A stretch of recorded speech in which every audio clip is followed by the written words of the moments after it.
Yeah, hi, SavageSam here. Just our final review and wrap up on the Tekno MT410 Monster Truck.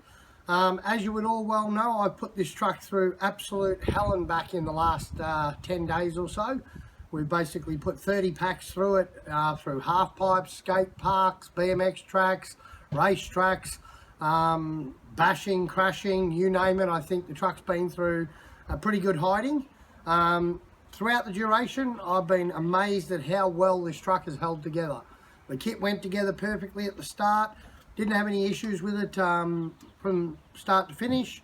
In the end, we did finally end up breaking a few components, but with what this truck's been through, it's one of those do not try this at home. The body, as you can see, has gone through a fair hiding. It's got holes in the back of the body.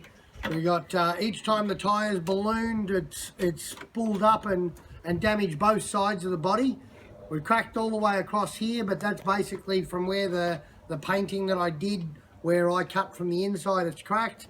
The back from wheelies and monos is basically punched right through. The front's copped a bit of a hiding as well. But all in all, I mean, the truck, as I say, I've put it through punishment, is the best way to describe it. It has been completely savaged by me. As you can see, the car itself still all in one piece, still working.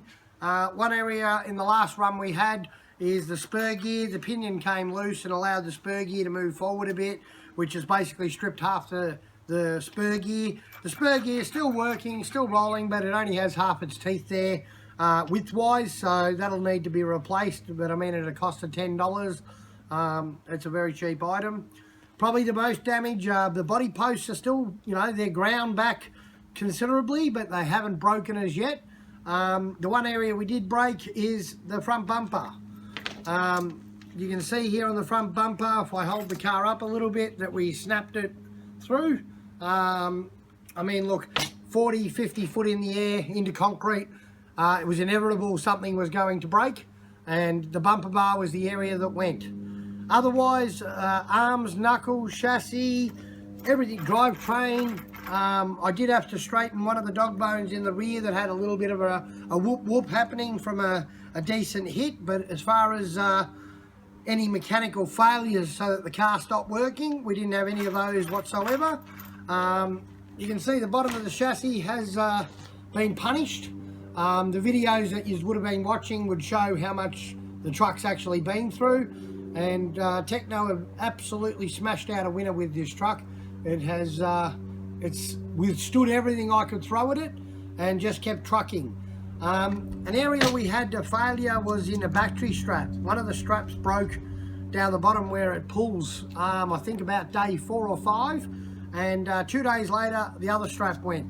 I mean, look, it's just one of those things. The amount of force this battery took, the G-forces stopping from dead starts from big airs. Instead of basically, I could have waited for the guys from Tekno to send me another set of straps, but I just popped into the local hobby store, grabbed another set of straps, whacked them on so we could keep bashing this truck and putting it through its paces. One area I did make a small modification was here behind the battery strap.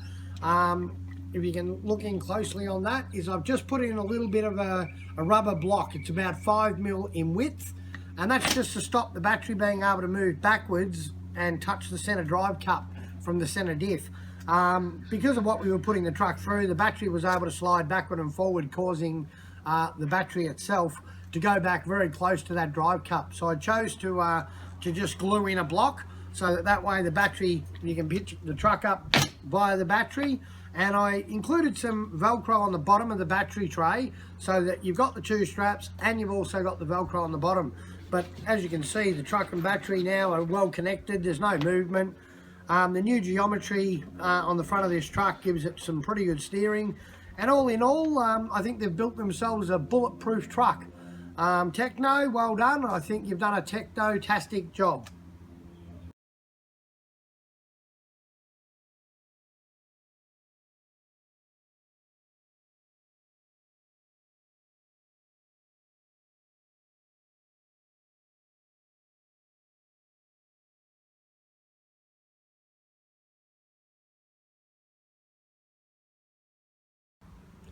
Yeah, hi, I'd just like to say a huge thanks to Justin Moore from Coast to Coast RC. They're the Tekno distributors here in Australia. They're the guys that sent me this truck to put through its paces. Sent me all the running gear, the Tekin gear, the SMC gear that's in the truck, and the KO servo. Without them, I wouldn't have been able to do what I've done over the last 2 weeks to this truck. And yeah, thank you very much for your support with my racing, to the Team Tekno Australia, to Daniel Lewis and Team Tekno RC, thank you very much. And yeah, get on board with the Tekno MT410 Monster Truck. It's an absolute winner. Thanks a lot.